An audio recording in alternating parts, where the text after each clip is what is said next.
Hello friends, exam hall के YouTube channel में आप सभी का स्वागत है। सो फ्रेंड, जितने विद्यार्थी क्लास 10th में हैं और 2024 में हिंदी की तैयारी कर रहे हैं, उन सभी विद्यार्थियों के लिए ये वीडियो काफ़ी इम्पोर्टेंट है। इस वीडियो में हम लोग हिंदी के 30 महत्वपूर्ण बहुविकल्पीय प्रश्न और गद्यांश, पद्यांश, महत्वपूर्ण श्लोक और जीवन परिचय के बारे में यहाँ पर डिस्कस करने वाले हैं। तो चलिए वीडियो को बिना देर करते हुए वीडियो को स्टार्ट करते हैं।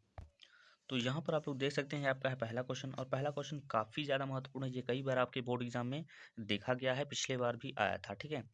तो इसमें है क्या, पूछ रहा है क्वेश्चन में, कमल का सिपाही रचना किसकी है, यानी किसने लिखी है। कमल का सिपाही की रचना किसने की है। ऑप्शन नंबर ए में दिया गया है ब्रिली कुमार, ठीक है। ऑप्शन नंबर बी में दिया गया है अमृत राय। ऑप्शन नंबर सी में दिया गया है प्रेमचंद और ऑप्शन नंबर डी में क्या दिया गया है, तो जयशंकर प्रसाद दिया गया है। तो आप सभी को पता होगा कि कमल का सिपाही जो रचना है ये अमृत राय के द्वारा रचा गया है, जो कि ऑप्शन नंबर बी में दिया गया है। तो ऑप्शन नंबर ये वाला जो दूसरा वाला है, बी वाला करेक्ट हो जाएगा। ठीक है, तो चलिए समझते हैं क्वेश्चन नंबर दूसरे का। क्वेश्चन नंबर दूसरे में दिया गया है शुक्ल युग की कालावधि है, यानी समयावधि पूछ रहा है इसमें। बहुत ही ज़्यादा महत्वपूर्ण क्वेश्चन है। इस क्वेश्चन में आप VIMP लिख सकते हैं, ठीक है। VIMP क्वेश्चन, ये क्वेश्चन यानी जो समय अवधि से पूछता है ये काफ़ी महत्वपूर्ण है। ये जो शुक्ल युग का है, ठीक है, ये काफ़ी बार पूछा गया है। तो ऑप्शन नंबर यहाँ पहले में दिया गया 1900 से 1920 ईस्वी, ठीक है। ऑप्शन नंबर बी में दिया गया 1919 से 1938 ईस्वी। ऑप्शन नंबर सी में दिया गया 1925 ईस्वी से 1940 ईस्वी, ठीक है। और ऑप्शन नंबर डी में दिया गया 1900 से 1943 ईस्वी में, ठीक है। तो जो शुक्ल युग की कालावधि मानी जाती है वो मानी जाती है, जो ऑप्शन नंबर बी में दिया गया 1919 से 1938 ईस्वी तक, ये आपकी शुक्ल युग की कालावधि मानी जाती है। तो कहने का मतलब ऑप्शन नंबर इसका जो बी है वो करेक्ट हो जाएगा, ठीक है। तो चलिए समझते हैं क्वेश्चन नंबर तीसरे को। यहाँ पर आप लोग देख सकते हैं ये आपका है क्वेश्चन नंबर तीसरा। क्वेश्चन नंबर तीसरे में पूछ रहा है साकेत के रचनाकार हैं, ये भी आपका बहुत ज़्यादा महत्वपूर्ण है भाई, ठीक है। ये रचना आपकी बहुत ज़्यादा महत्वपूर्ण है। तो ऑप्शन नंबर यहाँ पहले में दिया गया है, ए में दिया गया जयशंकर प्रसाद। ऑप्शन नंबर दूसरे में दिया गया है महादेवी वर्मा, ठीक है। ऑप्शन नंबर सी में दिया गया है यहाँ पर मैथिली शरण गुप्त और ऑप्शन नंबर डी में क्या दिया गया है भगवती चरण शर्मा वर्मा। तो ये देखिए, साकेत जो रचना है ये मैथिली शरण गुप्त के द्वारा रचा गया है, जो कि बहुत ज़्यादा महत्वपूर्ण है। VVIMP क्वेश्चन है, VVIMP क्वेश्चन है।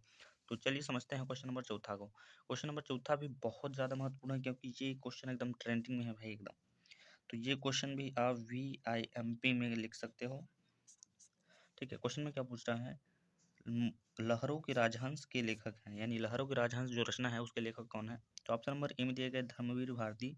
ऑप्शन नंबर बी में दिया गया Mohan Rakesh. Option number C में दिया गया Vishnu Prabhakar. Option number D में दिया गया है प्रेमचंद्र। तो देखिए, लहरों के राजहंस की जो रचना है इसके लेखक हैं मोहन राकेश, जो कि बहुत ही ज़्यादा महत्वपूर्ण रचना है, ठीक है। तो इस क्वेश्चन का जो करेक्ट आंसर होगा क्वेश्चन नंबर चौथे का, वो हो जाएगा ऑप्शन नंबर बी हो जाएगा, ठीक है। तो चलिए चलते हैं क्वेश्चन नंबर पाँचवें की ओर। यहाँ पर आप लोग देख सकते हैं ये आपका है क्वेश्चन नंबर पाँचवा, और क्वेश्चन नंबर पाँचवें में क्या पूछ रहा है, हिंदी साहित्य का प्रथम मौलिक उपन्यास है। प्रथम मौलिक उपन्यास यहाँ पर पूछा जा रहा है। ये भी बहुत ज़्यादा महत्वपूर्ण है भाई, ठीक है। मोस्ट इम्पॉर्टेंट रचना है भाई, मोस्ट इम्पॉर्टेंट है। तो ऑप्शन नंबर ए में दिया गया है निर्मला। ऑप्शन नंबर बी में दिया गया है परीक्षा गुरु। ऑप्शन नंबर सी में दिया गया है तितली और ऑप्शन नंबर डी में क्या दिया गया है, पंचपात्र दिया गया है। तो देखिए, हिंदी साहित्य का जो प्रथम मौलिक उपन्यास है वो परीक्षा गुरु है, जो कि लाला श्रीनिवास दास के द्वारा रचा गया है। तो ऑप्शन नंबर इसका जो बी वाला है वो करेक्ट ऑप्शन हो जाएगा, ठीक है। तो चलिए समझते हैं क्वेश्चन नंबर यहाँ पर छठवें को। यहाँ पर देख सकते हैं आपका ये क्वेश्चन नंबर छठवां है। ये क्वेश्चन नंबर छठवां है और क्वेश्चन नंबर छठवां में क्या बोल रहा है, आधुनिक काल को अन्य नाम से जाना जाता है। कहने का मतलब ये पूछना चाहता है कि आधुनिक ये जो काल है, आधुनिक काल को और किस नाम से जाना जाता है, इसके बारे में बताइए, ठीक है। तो ऑप्शन नंबर ए में दिया गया श्रृंगार काल। ऑप्शन नंबर बी में दिया गया है पश्चिमी काल, ठीक है। ऑप्शन नंबर सी में दिया गया है गद्य काल। ऑप्शन नंबर डी में दिया गया है क्या, रीति काल। तो देखिए, आधुनिक काल को एक और नाम से जानते हैं हम लोग, जिससे बोलते हैं हम लोग क्या, गद्य काल। यानी ऑप्शन नंबर जो सी में दिया गया है वो करेक्ट ऑप्शन आपका हो जाएगा, ठीक है। तो चलिए चलते हैं क्वेश्चन नंबर सातवें की ओर। यहाँ पर आप लोग देख सकते हो, यहाँ पर ये है आपका क्वेश्चन नंबर सातवां। क्वेश्चन नंबर सातवें में क्या बोल रहा है, परमाल रासु किसकी रचना है, यानी परमाल रासु एक रचना है, ये किसकी रचना है, ये भी बहुत ज़्यादा महत्वपूर्ण है भाई। VIMP VIMP क्वेश्चन है। तो यहाँ पर दिया गया है ऑप्शन नंबर ए में दिया गया है जगनीक। ऑप्शन नंबर बी में दिया गया है दलपत बेजय, ठीक है। ऑप्शन नंबर सी में दिया गया है विद्यापति। ऑप्शन नंबर डी में क्या दिया गया है, इनमें से कोई नहीं। तो देखिए परमाल रासो जो रचना है इसके लेखक हैं, रचनाकर हैं, कौन है? जगनिक हैं। एक बात और ध्यान दीजिएगा, यहाँ पर या फिर आपसे पूछेगा लेखक पूछेगा, या फिर रचनाकर पूछेगा, या फिर क्या पूछेगा? रचयिता पूछेगा। ये तीन चीज आपसे पूछेगा, तो इन सभी का मतलब एक ही होता है, ठीक है। मान लीजिए हमने यहाँ पर लिखा है रचना, यानी किसकी रचना है। अगर यहीं भी पूछ लेता कि परमाल रासों के रचनाकर कौन है, तो उसका मतलब भी वही चीज पूछ रहा है, मतलब कि इसकी रचयिता कौन है, ठीक है, क्रिएटर कौन है, तो उसको आपको बताना पड़ेगा, ठीक है। तो चलिए समझते हैं क्वेश्चन नंबर 8वें को।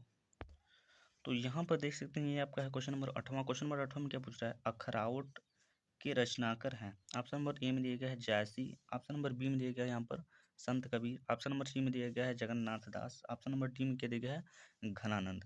तो देखिए अखरावट की जो रचना है वो मलिक मोहम्मद जायसी है, जो कि उनका शॉर्टकट नेम यहाँ पर जायसी लिख दिया गया है। तो जायसी यानी ऑप्शन नंबर फर्स्ट वाला, पहला वाला ही करेक्ट हो जाएगा, ठीक है। तो चलिए समझते हैं क्वेश्चन नंबर 9 को। क्वेश्चन नंबर 9 में क्या दिया गया है? तार शब्द कब प्रकाशित हुआ? ऑप्शन नंबर ए में दिया गया 1940, ऑप्शन नंबर बी में दिया गया 1953, ऑप्शन नंबर सी में दिया गया 1943, ऑप्शन नंबर डी में क्या दिया गया है? तो 1959 दिया गया है। तो देखिए तार शब्द का जो प्रकाशन हुआ था, यानी प्रकाशित किया कब किया गया था? तो 1943 में प्रकाशित किया गया था। किसने प्रकाशित किया था? अज्ञे ने किया था, यानी सच्चिदानंद हिरानंद वादसैन अज्ञे, ठीक है। तो चलिए समझते हैं क्वेश्चन नंबर यहाँ पर 10वें को। यहाँ पर देख सकते हैं क्वेश्चन नंबर 10वां है। इसमें पूछ रहा है आधुनिक काल की समय अवधि कितनी है? समय अवधि से काफ़ी क्वेश्चन आते हैं, तो आप जो समय यानी प्रयोगवाद का समय युग, छायावाद का समय युग, सभी का समय युग आप याद कर लीजिए अच्छे से। तो ऑप्शन नंबर यहाँ पहले में दिया गया 1850 से 1900, ठीक है। ऑप्शन नंबर बी में दिया गया 1900 से 1920 ईस्वी तक, ऑप्शन नंबर सी में दिया गया 1919 से 1938 ईस्वी तक, और ऑप्शन नंबर डी में क्या दिया गया 1943 से वर्तमान तक। तो देखिए आधुनिक युग की जो समय सीमा मानी जाती है वो 1843 से वर्तमान तक मानी जाती है, तो कहने का मतलब ऑप्शन नंबर इसका डी सही हो जाएगा। तो यहाँ पर देख सकते हैं ये आपका क्वेश्चन नंबर 11 है, 11 है, ठीक है। इसमें क्या पूछ रहा है? दीप शिखा किसकी रचना है? दीप शिखा यानी किसकी रचना है? तो ऑप्शन नंबर ए में दिया गया है राम कुमार वर्मा, ठीक है। ऑप्शन नंबर बी में दिया गया है महादेवी वर्मा, और ऑप्शन नंबर सी में दिया गया है मुक्ति बोध। ये देखिए शॉर्टकट नेम है, इनका पूरा नाम गजानन माधव मुक्ति बोध है, ठीक है। ऑप्शन नंबर डी में क्या देगा? जयशंकर प्रसाद। तो देखिए दीप शिखा जो रचना है ये महादेवी वर्मा की रचना है, जो कि ऑप्शन नंबर बी में दिए गए हैं। तो ऑप्शन नंबर बी वाला जो ऑप्शन होगा वो करेक्ट ऑप्शन हो जाएगा, ठीक है। तो चलिए समझते हैं क्वेश्चन नंबर 12 को। यहाँ पर देख सकते हैं ये है आपका क्वेश्चन नंबर 12। क्वेश्चन नंबर 12 में क्या पूछ रहा है? मेरी तिब्बत यात्रा बहुत ज़्यादा महत्वपूर्ण है भाई। मेरी तिब्बत यात्रा के रचनाकर हैं, ये भी बहुत ज़्यादा महत्वपूर्ण रचना है भाई। तो इसमें भी आप VIMP क्वेश्चन लगा सकते हैं, VIMP, ठीक है। तो ऑप्शन नंबर ए में दिया गया है Rahul Sankrityayan, option number B में दिया गया है Jaishankar Prasad, option number C में दिया गया है Hazari Prasad Dwivedi, option number D में दिया गया मोहन राकेश दिया गया। तो देखिए मेरी जो तिब्बत यात्रा है इसके आपके रचनाकर हैं, कौन रचनाकर हैं भाई? तो इसके रचनाकर हैं आपके राहुल सांकृत्यायन, यानी ऑप्शन नंबर जो ए में दिया गया है, पहले में दिया गया है, यही वाला आपका ऑप्शन जो है करेक्ट हो जाएगा, ठीक है। तो चलिए समझते हैं क्वेश्चन नंबर 13 को। यहाँ पर आप देख सकते हैं ये आपका है क्वेश्चन नंबर 13। क्वेश्चन नंबर 13 में क्या बोल रहा है? कंकाल के लेखक हैं। ऑप्शन नंबर ए में दिया गया है Munshi Premchand, option number B में दिया गया है जयशंकर प्रसाद, ठीक है। ऑप्शन नंबर सी में दिया गया है निराला, और ऑप्शन नंबर डी में क्या दिया गया है? रामचंद्र शुक्ल दिया गया। तो देखिए कंकाल जो रचना है ये जयशंकर प्रसाद के द्वारा रचा गया है, जो कि ऑप्शन नंबर बी में दिया गया है। तो जयशंकर प्रसाद वाला ऑप्शन यानी ऑप्शन नंबर जो बी है वो करेक्ट ऑप्शन हो जाएगा, ठीक है। तो चलिए समझते हैं क्वेश्चन नंबर 14 को। यहाँ पर देख सकते हैं ये आपका है क्वेश्चन नंबर 14। क्वेश्चन नंबर 14 में क्या बोल रहा है? महादेवी वर्मा कब इत्री हैं? ऑप्शन नंबर ए में दिया गया प्रगतिवादी युग, ऑप्शन नंबर बी में दिया गया है द्विवेदी युग, ऑप्शन नंबर सी में दिया गया है छायावादी युग, और ऑप्शन नंबर डी में क्या दिया गया है? तो प्रयोगवादी युग। तो देखिए महादेवी वर्मा को आप सभी लोग जानते होंगे, ये एक छायावादी युग के कवि हैं, जिसमें 4 कवि आते हैं। एक जयशंकर प्रसाद हो गए, एक महादेवी वर्मा हो गई, बाकी 2 आप लोग कमेंट बॉक्स में जरूर बताइएगा छायावाद में कितने कवि हैं, पूरा पूरा बता दीजिएगा, ठीक है। तो चलिए समझते हैं क्वेश्चन नंबर 15 को। यहाँ पर आप लोग देख सकते हैं ये आपका है क्वेश्चन नंबर 15, क्वेश्चन नंबर 15, ठीक है। और क्वेश्चन नंबर 15 में क्या दिया गया है? आचार्य रामचंद्र शुक्ल किस युग के लेखक है? ये भी आपका बहुत ज़्यादा महत्वपूर्ण रचना है, यानी मोस्ट इंपॉर्टेंट कह सकते हैं। VIMP क्वेश्चन है, VIMP। तो इसमें पूछ रहा है कि आचार्य रामचंद्र शुक्ल जो है वो किस युग के लेखक, यानी किस युग के लेखक है? ऑप्शन नंबर ए में दिया गया शुक्ल युग, ऑप्शन नंबर बी में दिया गया है क्या द्विवेदी युग, ऑप्शन नंबर सी में दिया गया शुक्लोत्तर युग, ऑप्शन नंबर डी में क्या दिया गया है? तो भारतेंदु युग। आप इनके नाम से ही याद कर सकते हैं। आचार्य रामचंद्र शुक्ल जो है किस युग के लेखक हैं? तो शुक्ल युग के ही लेखक हैं, इनके नाम से भी रिलेट कर सकते हैं हम। चलिए क्वेश्चन नंबर 16 को समझते हैं। क्वेश्चन नंबर 16 में क्या बोला है? गबन किस विधा की रचना है, यानी गबन जो रचना है ये किस विधा की रचना है। सबसे पहले आप बताइएगा गबन के लेखक कौन है, कौन है लेखक या फिर रचनाकार, ठीक है, कमेंट बॉक्स में जरूर बताइएगा। तो ऑप्शन नंबर ए में दिया गया है नाटक, ऑप्शन नंबर बी में दिया गया है एकांकी, ऑप्शन नंबर यहाँ पर सी में दिया गया है क्या, उपन्यास, और ऑप्शन नंबर डी में क्या दिया गया है, तो कहानी दिया गया है। तो देखिए ये जो रचना है ये काफ़ी बार ये भी पूछा गया है, तो इसको भी मोस्ट इम्पोर्टेंट रचना मान सकते हैं, मोस्ट इम्पॉर्टेंट, ठीक है, मोस्ट इम्पोर्टेंट रचना है। तो ये गबन जो रचना है ये एक उपन्यास विधा की रचना है, जिसके लेखक आपको कमेंट बॉक्स में बताना है, तो कमेंट बॉक्स में जरूर बताइएगा, ठीक है। तो चलिए समझते हैं क्वेश्चन नंबर 17 को, ठीक है। क्वेश्चन नंबर 17 में क्या बोल रहा है, गुनाहों का देवता रचना की विधा है। ऑप्शन नंबर ए में दिया गया कहानी, ऑप्शन नंबर बी में दिया गया उपन्यास, ऑप्शन नंबर सी में दिया गया क्या, ठीक है, निराला। यहाँ पे निराला नहीं होना चाहिए फिलहाल, यहाँ पर आप नाटक कर लो, ठीक है, नाटक, ये तो एक लेखक का नाम हो गया, ठीक है।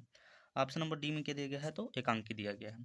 तो देखिए गुनाहों का देवता जो रचना है ये एक उपन्यास विधा की रचना है, जो कि ऑप्शन नंबर बी में दिया गया है, तो ऑप्शन नंबर इसका जो बी वाला है वो करेक्ट ऑप्शन हो जाएगा। तो चलिए समझते हैं क्वेश्चन नंबर 18 को। यहाँ पर आप लोग देख सकते हैं ये आपका क्वेश्चन नंबर 18 है। क्वेश्चन नंबर 18 में क्या बोल रहा है, हंस पत्रिका के संपादक हैं, ये भी आपका बहुत ज़्यादा महत्वपूर्ण रचना है, VVIMP क्वेश्चन, VVIMP क्वेश्चन है।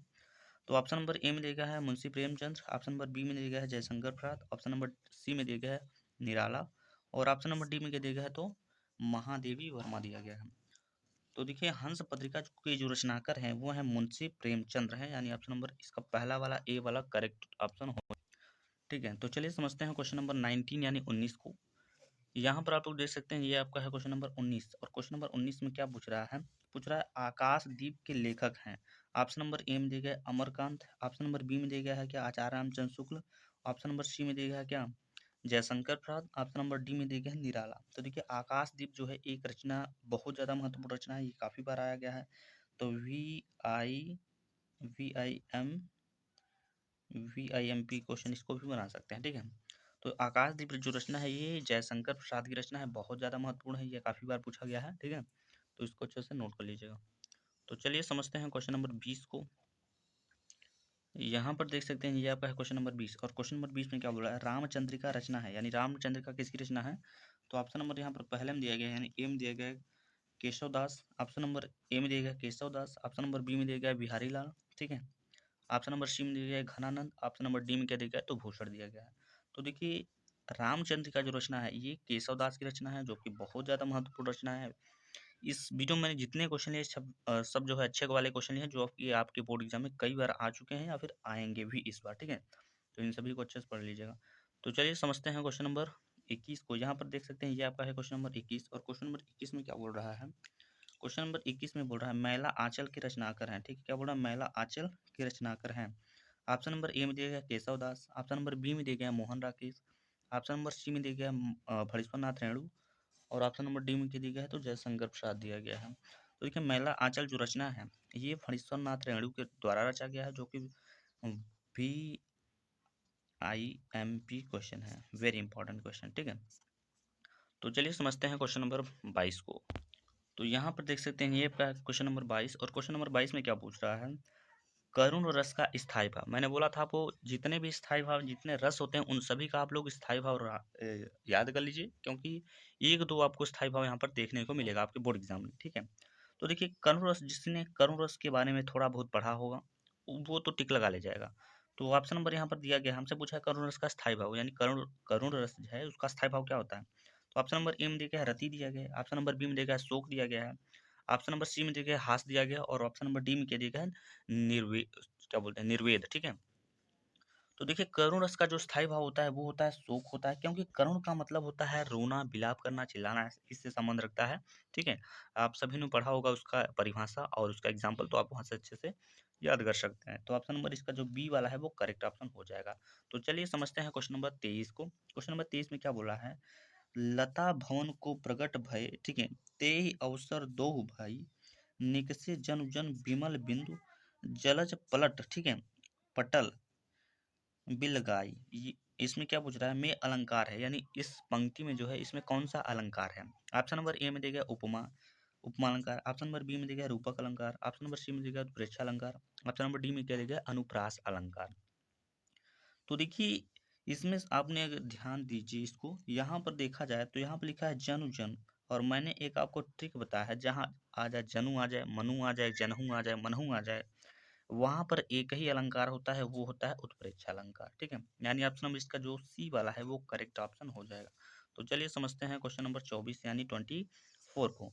तो इसमें पूछ रहा है रोला छंद में कुल कितने चरण होते हैं। बहुत सिंपल क्वेश्चन पूछ लिया है यहाँ पर। तो ऑप्शन नंबर ए में दिया गया है क्या 3, ऑप्शन नंबर बी में दिया गया है 2, ऑप्शन नंबर सी में दिया गया है 4 और ऑप्शन नंबर डी में दिया गया है 5। देखिए रोला छंद में जो है टोटल 4 चरण होते हैं, अगर आप लोगों ने पढ़ा होगा तो आपको पता होगा। ठीक है, तो ऑप्शन नंबर इसका जो सी वाला है वो करेक्ट हो जाएगा। तो चलिए समझते हैं क्वेश्चन नंबर 25 को। यहाँ पर देख सकते हैं ये है आपका क्वेश्चन नंबर 25। क्वेश्चन नंबर 25 में क्या बोल रहा है, अधिग्रहण शब्द में प्रयुक्त उपसर्ग है। आई होप आप सभी को उपसर्ग के बारे में पता होगा।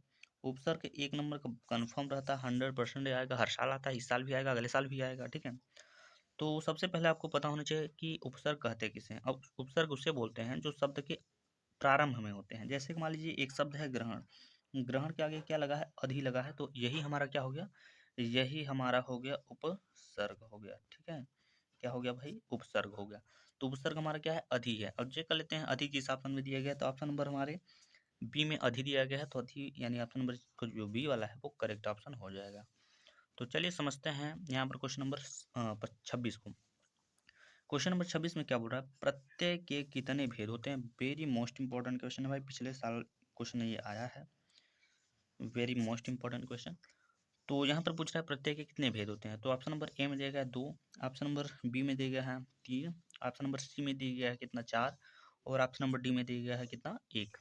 तो देखिए प्रत्यय के जो भेद होते हैं वो टोटल भेद कितने होते हैं, 2 भेद होते हैं। ठीक है, 2 भेद होते हैं इसके, बस इतना ही आप याद रखिए इतना।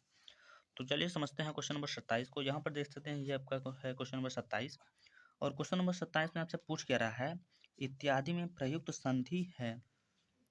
यानी एक संधि से भी आपका क्वेश्चन आता है, 100% आता है, हर साल आएगा, इस साल भी आएगा, अगले साल भी आएगा। तो इस बात को आप लोग अच्छे से नोट कर लीजिएगा। तो यहाँ पर पूछ रहा है क्या इत्यादि में कौन सी संधि है। मैंने आपको एक ट्रिक बताया था, जब भी शब्द अधूरा बीच में आपको दिखाई दे, यानी बीच में शब्द अधूरा दिखाई दे, तो एक ही संधि लगाना होगा। कौन सी संधि, जड़ संधि पे। ठीक है, तो इसका क्वेश्चन नंबर जो 27 है, इसका ऑप्शन नंबर सी वाला करेक्ट ऑप्शन हो जाएगा। तो चलिए समझते हैं क्वेश्चन नंबर 28 को। तो यहाँ पर देख सकते हैं आप, ये है क्वेश्चन नंबर 28। क्वेश्चन नंबर 28 में क्या पूछ रहा है, माता पिता में कौन सा समास है। बहुत ज़्यादा महत्वपूर्ण, समास से भी एक क्वेश्चन 100% आएगा, और आपसे 2 समास पूछे जाते हैं यहाँ पर। एक पूछा जाता है द्वंद्व समास और एक पूछा जाता है द्विगु समास। द्विगु समास में क्या होता है, उसमें गिनती गिनाता है या फिर संख्यावाचक होता है, और लेकिन द्वंद्व समास में क्या होता है, दोनों पद प्रधान होते हैं, एक शब्द दूसरे शब्द का विपरीत होता है। जैसे यहाँ पर माता का विपरीत पिता है, और बीच में एक चिन्ह लगाया जाता है जिसको हम लोग बोलते हैं योजक का सिंबल। ठीक है, तो चलिए देखिए यहाँ पर पूछ रहा है माता पिता में कौन सा समास है, तो भाई इसमें कौन सा समास होगा, द्वंद्व समास होगा। मैंने आपको बताया द्विगु समास, 2 समास आपको पढ़ने होते हैं। एक होता है द्विगु समास, उसमें हमेशा गिनती गिनाने वाला पद होगा। जैसे एग्जाम्पल के तौर पे ले लें, त्रिभुवन। ठीक है, त्रिभुवन, इसमें अगर ध्यान से देखेंगे तो 3 भवन की बात कर रहा है। त्रिभुवन का मतलब 3 भवन। ठीक है, जैसे हो गया, एक हो गया चौराहा। चौराहा का मतलब होता है जिसमें 4 राह होते हैं, चौराहा। इसमें गिनती मतलब संख्यावाचक है यहाँ पर। तो ये हो गया आपका कौन सा, द्विगु हो गया। द्वंद्व में क्या होता है, द्वंद्व में एक दूसरे शब्द एक जो शब्द होते हैं वो दोनों एकदम प्रधान होते हैं अपने जगह पर, जैसे माता और पिता। ये दोनों शब्द एक दूसरे के विपरीत होते हैं, और बीच में एक योजक का सिंबल लगा दिया जाता है, जो कि आपको पहचानने में बहुत आसानी होगी। ठीक है, आई होप आप समझ गए होंगे। तो क्वेश्चन नंबर 28 का ऑप्शन नंबर सी वाला जो है वो करेक्ट ऑप्शन हो जाएगा। तो चलिए समझते हैं क्वेश्चन नंबर 29 को। क्वेश्चन नंबर 29 में क्या बोल रहा है, मधु शब्द का द्वितीय विभक्ति बहुवचन रूप है। ऑप्शन नंबर ए में दिया गया मधुने, ऑप्शन नंबर बी में दिया गया मधुना, ऑप्शन नंबर सी में दिया गया मधुनी, ऑप्शन नंबर डी में दिया गया क्या, मधुनी दिया गया है। तो देखिए मधु शब्द का द्वितीय विभक्ति बहुवचन में पूछ रहा है, तो हो जाएगा क्या, मधुनी हो जाएगा। इसमें छोटी की मात्रा है और इसमें बड़ी की मात्रा है, तो मात्रा का भी ध्यान दीजिएगा। ठीक है, तो ऑप्शन नंबर इसका जो डी वाला है वो करेक्ट ऑप्शन हो जाएगा। तो चलिए समझते हैं इस वीडियो का जो है, इस वीडियो का नहीं, एमसीक्यू वाले का लास्ट क्वेश्चन है, क्वेश्चन नंबर 30। यानी इसमें हमने जितने भी एमसीक्यू क्वेश्चन की यहाँ पर बात की है, सभी बहुत ज़्यादा महत्वपूर्ण है। आपके बोर्ड एग्जाम में इसमें से जरूर जरूर फंसेगा। ठीक है, तो अच्छे से इसे आप लोग नोट कर लीजिएगा। इसमें पूछ रहा है पठिताम धातु का वचन एवं पुरुष है, ठीक है, पठिताम धातु का वचन एवं पुरुष है, ठीक है। तो यहाँ पर ऑप्शन नंबर पहले में दिया गया है प्रथम पुरुष बहुवचन, ऑप्शन नंबर दूसरे में दिया गया प्रथम पुरुष द्विवचन, ऑप्शन नंबर सी में दिया गया प्रथम पुरुष एक वचन, और ऑप्शन नंबर डी में क्या दिया गया मध्यम पुरुष द्विवचन। तो देखिए पठिताम जो है ये प्रथम पुरुष द्विवचन का है, तो कहने का मतलब ऑप्शन नंबर इसका जो डी वाला है वो करेक्ट ऑप्शन हो जाएगा। इस वीडियो हम लोग 1 से लेकर 3, तो यहाँ पर हम लोग 1 से लेकर 30 तक 30 महत्वपूर्ण बहुविकल्पीय प्रश्न हैं हम लोगों ने डिस्कस कर लिया है, जो कि 30 के 30 सबसे ज़्यादा महत्वपूर्ण बहुविकल्पी है। अगर आप लोगों ने इस क्वेश्चन को नोट किया और आप बोर्ड एग्जाम देकर आओगे तो आपको यहाँ से पता चलेगा इसमें से कितने क्वेश्चन फंस गए हैं, ठीक है। अब हम लोग बात करते हैं, क्योंकि बहुविकल्पी के अलावा भी आपके बोर्ड एग्जाम में क्वेश्चन आता है जिसे हम लोग गद्यांश पद्यांश श्लोक महत्वपूर्ण लेखक और मतलब कि क्या बोलते हैं जीवन परिचय ये सब, तो चलिए उसके बारे में हम लोग थोड़ा सा डिस्कस कर लेते हैं उसके बारे में, ठीक है। तो चलिए इस तरीके का आपका एक गद्यांश पूछा जाता है, उसमें लिखा रहता है निम्नलिखित गद्यांशों के प्रश्न उत्तर दीजिए, ठीक है। तो मान लीजिए हमने एक गद्यांश लिया है, सारांश यह है कि वे हमें, ठीक है, उत्तमता पूर्वक जीवन निर्वाह करने में हर तरह से सहायता देंगे, सच्ची मित्रता में उत्तम, ठीक है, कुछ इस प्रकार से है, आप अच्छे से पढ़ लीजिएगा पूरा। तो देखिए उसमें कुछ हिंट्स ऐसे हिंट्स होते हैं ताकि आपको पता चल सके कि ये गद्यांश किस किस पार्ट से है और इसके लेखक कौन है। जैसे यहाँ पर देखेंगे सच्ची मित्रता की बात करेंगे, यहाँ पे बात किया गया है, तो मित्रता हमारे जो है क्या बोलते हैं आचार्य रामचंद्र शुक्ल ने मित्रता का चैप्टर उन्होंने बताया, काफी अच्छे तरीके से बता दिया है। तो आपको यहाँ पर भाई देखो इतने पूरे गद्यांश में से हमको याद थोड़ी ना रहेगा यार, इसमें से आपको कुछ ऐसा हिंट देगा ताकि आप पहचान सको ये गद्यांश किस पार्ट से है और इसके लेखक कौन है। और उसके बाद यहाँ पर 3 क्वेश्चन पूछा जाता है, क्वेश्चन नंबर पहला, क्वेश्चन नंबर दूसरा, क्वेश्चन नंबर तीसरा। पहले क्वेश्चन में पूछता है उपयुक्त गद्यांश का संदर्भ लिखिए। संदर्भ लिखने पर आपको यहाँ से 2 अंक प्राप्त हो जाते हैं, यानी आप 2 नंबर यहाँ से दे दिया जाता है केवल संदर्भ का। 2 नंबर आपको दिया जाता है जो इसका व्याख्या आप लोग करते हैं उसका, और 2 नंबर दिया जाता है इसका एक क्वेश्चन पूछा जाता है जो कि इसी क्वेश्चन से रिलेटेड होता है, ठीक है। तो चलिए सबसे पहले हम लोग बात करेंगे इसके पहले वाले क्वेश्चन यानी कि संदर्भ की, यानी संदर्भ लिखेंगे कैसे, ठीक है। तो यहाँ पर आप लोग देख सकते हैं मैंने यहाँ पर काफ़ी अच्छे तरीके से यहाँ पर हेडिंग में लिखा है संदर्भ। संदर्भ में आप कैसे लिखेंगे प्रस्तुत गद्यांश हमारी पाठ्य पुस्तक, ठीक है, हिंदी काले रंग से लिखना होगा, ब्रैकेट में ऐसा ये चिन्ह बना लीजिएगा। हिंदी गद्य के खंड, हिंदी के गद्य खंड के मित्रता, ये चैप्टर का नाम है तो इसको भी काले रंग से काले पेन से लिखिएगा, नामक पाठ से अवतरित है, ठीक है। इसके लेखक आचार्य रामचंद्र शुक्ल हैं। लेखक का नाम आपको काले रंग से यहाँ पर लिखना होगा। तो इतना आप लिखेंगे तो आपको यहाँ से 2 अंक प्राप्त हो जाएंगे बोर्ड के तरीके से, आप यानी कि ये जो एग्जामिनर होगा वहाँ से आपको 2 नंबर दे देगा। तो चलिए समझते हैं इसके व्याख्या के बारे में, ठीक है। यहाँ पर आप लोग देख सकते हैं ये है इसका व्याख्या, यहाँ पर काफ़ी अच्छे तरीके से लिख दिया गया है। तो व्याख्या में आपको लिखना होगा आचार्य रामचंद्र शुक्ल जी का कहना है कि, ठीक है, जिस तरह कुशल वैद्य नाड़ी देखकर तत्काल रोग का पता लगा लेता है, उसी प्रकार सच्चा मित्र हमारे गुणों और दोषों के, ठीक है, दोषों को परख लेता है, ठीक है, उसे ही सच्चा मित्र बोलते हैं, ठीक है। आगे बोला है क्या जिस प्रकार अच्छी माता, ठीक है, धैर्य के साथ सभी कष्टों को सहन कर मधुर व्यवहार करती हैं, उसी प्रकार सच्चा मित्र अपने मित्र को बड़े, ठीक है, बड़े धैर्य पूर्वक कुमार्ग से हटाकर स्नेह के साथ सम मार्ग यानी अच्छे मार्ग पर लगाता है। अतः हमें ऐसा मित्र चुनना चाहिए जिस पर, ठीक है, हमें यह विश्वास माने जिसे हमें यह विश्वास हो कि वह हमें कुमार्ग से हटाकर सुमार्ग यानी अच्छे मार्ग की ओर ले जाएगा। ये इतना आपका इनका व्याख्या करना होगा, या आप रिलेट करके याद करोगे तो ज़्यादा बेहतर रहेगा। इतना आप लिखेंगे तो आपको यहाँ से 2 नंबर दे दिया जाएगा। अब देखिए इसका एक क्वेश्चन और पूछता है, क्वेश्चन नंबर तीसरा, यहाँ पर देख सकते हैं ये भी क्वेश्चन आपका 2 नंबर का ही होता है। टोटल नंबर कितने होता है 6 नंबर का होता है। तो इसमें आपका एक क्वेश्चन पूछा गया था, क्या क्वेश्चन पूछा था, एक सच्चा मित्र किसे कहा जाता है। तो इसमें आपको लिखना पड़ेगा हम ऐसे मित्र को सच्चा मित्र कह सकते हैं जो हमें, ठीक है, उत्तम संकल्पों से दृढ़ करेगा, बुराइयों और त्रुटियों से हमें बचाएगा, हमें सत्य पवित्रता और मर्यादा रूपी मानवीय, ठीक है, मूल्यों को पुष्ट करेगा, बुरे मार्ग पर चलने से हमें रोकेगा और सदैव उत्साहित करेगा, उससे हम लोग बोल सकते हैं सच्चा मित्र। ठीक है, तो इतना आप इतना लिखोगे तो आपको यहाँ से 6 नंबर प्राप्त हो जाएगा। अब हम लोग बात करते हैं महत्वपूर्ण पद्यांश के बारे में। ठीक है, यहाँ पर आप लोग देख सकते हैं लिखा है निम्नलिखित पद्यांशों के प्रश्नोत्तर दीजिए। ठीक है, इसमें हमने गद्यांश का पूरा व्याख्या नहीं किया, हमने केवल इतना लिखा कि आपको कौन कौन सा पढ़ना है, यानी इसमें से कितने आपको गद्यांश पद्यांश पढ़ने हैं। तो पहला आपका जो पद्यांश है वो बहुत ज़्यादा महत्वपूर्ण है क्या? चरण कमल बंदो हरिराय डॉट डॉट डॉट के बंदो तिहि पाए। ये आपका जो पद्यांश है बहुत ज़्यादा महत्वपूर्ण है, आप सभी को पता होगा, ये भी आपके बोर्ड एग्जाम में 6 नंबर का ही आता है। ठीक है, कितने नंबर का आता है? तो 6 नंबर का आता है। दूसरे नंबर पे है क्या? उधो मोहि ब्रज बिसत, ठीक है, डॉट डॉट डॉट जिनसो हित जतु तात। ये भी आपका गद्या पद्यांश जो है बहुत ज़्यादा महत्वपूर्ण है। और एक तीसरे नंबर पे हमारा सुन सुंदर बैन डॉट डॉट डॉट विगसी मानो मंजूल। ठीक है, मंजूल के बाद कंज कली है, ये भी आपका जो है बहुत ज़्यादा महत्वपूर्ण है। और आपका चौथे नंबर पे है क्या?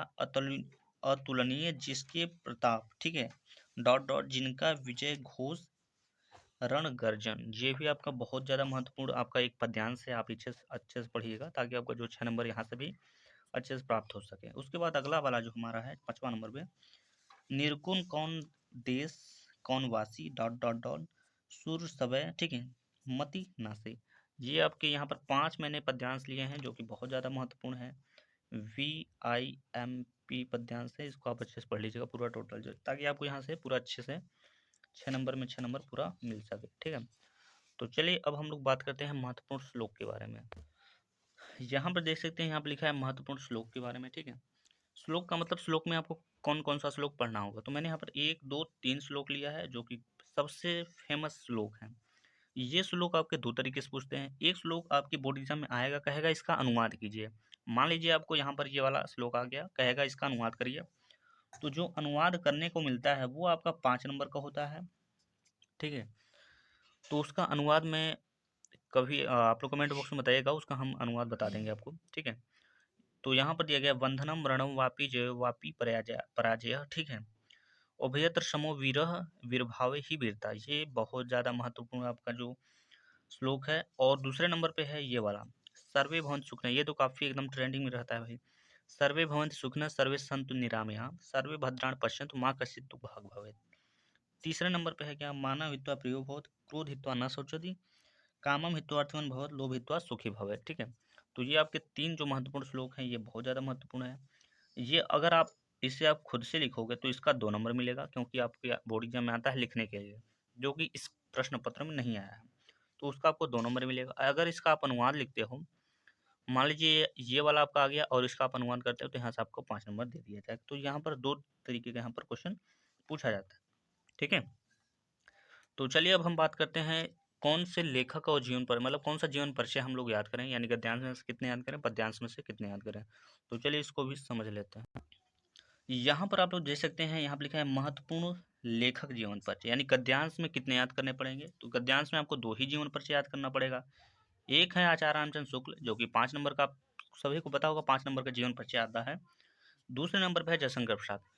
इन दोनों को याद करेंगे तो आपका पक्का फंस जाएगा एकदम 100%, और 5 नंबर यहाँ से ज्ञात हो जाएगा। ठीक है, और जो दूसरे नंबर पे है यानी कि पद्यांश, जो आपके पद्यांश वाले में होते हैं, यानी कवि जिसे हम लोग बोलते हैं, तो कवि में आपको सूरदास का याद करना पड़ेगा, एक होता है तुलसीदास और एक होता है महादेव वर्मा। तीनों को आप याद करेंगे तो यहाँ से भी आपका 5 नंबर ज्ञात हो जाएगा। तो काफ़ी अच्छे नंबर से इस तरीके से आपको मिल जाएगा यहाँ पर। ठीक है, उसके बाद निबंध भी होता है, आपको निबंध भी पढ़ना होगा जो कि 9 नंबर का होता है। ठीक है, निबंध पढ़ लीजिएगा अच्छे से। निबंध में भी मैंने कई वीडियो में बता दिया है कौन कौन सा पढ़ना है, कौन कौन सा नहीं पढ़ना है, तो हमारे चैनल के द्वारा आप जाके वहाँ से देख सकते हैं। ठीक है, तो इस वीडियो में बस इतना ही, मिलते हैं नेक्स्ट वीडियो में, तब तक के लिए जय हिंद जय भारत।